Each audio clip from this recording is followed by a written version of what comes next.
Si Bam Aquino, di ba? Mahiya ka naman Bam Aquino sa apelyido mo, no? Since 1986, no? Yung pamilya ko, ano? Talagang pro Aquino, no? We laid our lives and properties on the line, no? For President Cory against Marcos, no? Oh? Sino nakinabang doon, Bam Aquino? Di ba nakinabang ka rin sa boto namin? Tapos diyan ka ngayon, para kang hindi matalino? Oh? At ka sumasangayon ka diyan kay Tulfo? Bam Aquino? Sumasangayon ka diyan? Sagutin mo ako. Kung sumasangayon ka diyan, abay, hindi na tayo friends. Ilang taon kaming Aquino na lang na Aquino binoboto namin at sa totoo naman, tama naman. Tama lang din naman na Cory Aquino kami.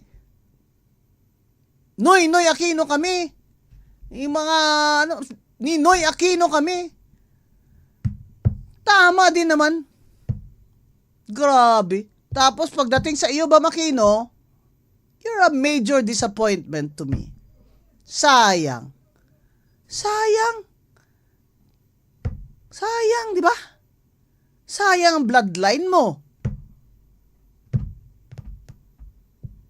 Mukhang mabait ka naman. Pero paano ka maging mabuting tao kung ang kasama mo yan? Ang sabi ng tatay ko, di ba? Ang sinasabi ng mga matanda. Tell me who your friends are, and I'll tell you who you are. Oh.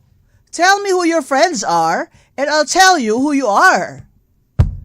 Kaya, Bam Aquino, itayo mo yung pangalan mong Aquino na marangal na hindi kawatan na nakikilaban sa diktadurang Marcos.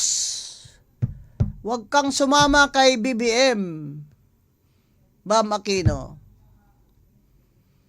Ako, pag nakikita kita, binabati pa kita. Pag kinakamayan mo ako, kinakamayan kita. Pag sumama ka kay Marcos, Bam Aquino, hindi na kita kakamayan. Alam mo na. Alam mo naman ako at ang pamilya ko. Never again.